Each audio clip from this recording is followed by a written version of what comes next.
Hey, this is Doug Small. I've been doing these little daily devotionals. I hope you are picking them up. They're in the feed, and they're taken from my reflections on Oswald Chambers, his classic book, My Utmost for His Highest. Today, I'm parked at his devotion on Isaiah 6, particularly in verse 8. What's interesting here is that God isn't really talking to Isaiah here.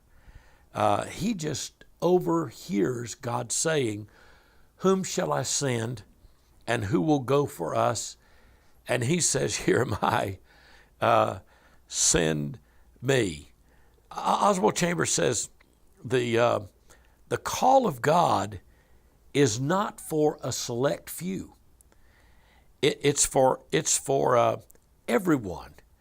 And whether or not you hear that call of God depends upon whether your eyes have been opened and your ears have been unstopped. Many are called, he said, few are chosen. Isaiah is in a place where he sees the heavenly vision. He hears the seraphim saying, "Holy, holy, holy."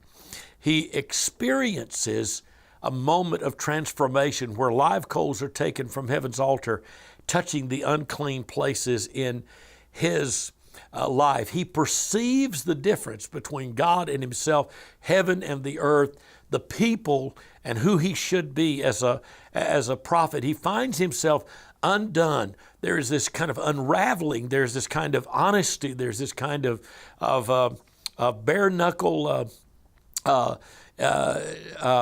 integrity before God.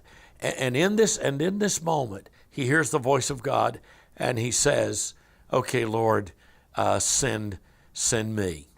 If you have been in the presence of God, a transforming encounter with God, Chambers says your disposition is altered, your eyes are open, your lips are pure, your ears are unstopped, and you hear the still small voice of God. It's not a question of, the call of God, he says, is not a question of God singling out someone.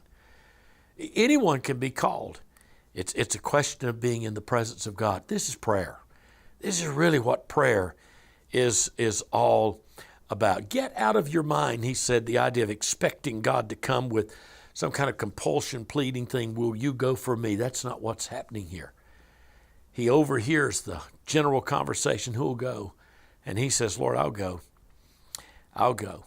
He perceives the will of God. He hears the word of God. Experiences the presence of God.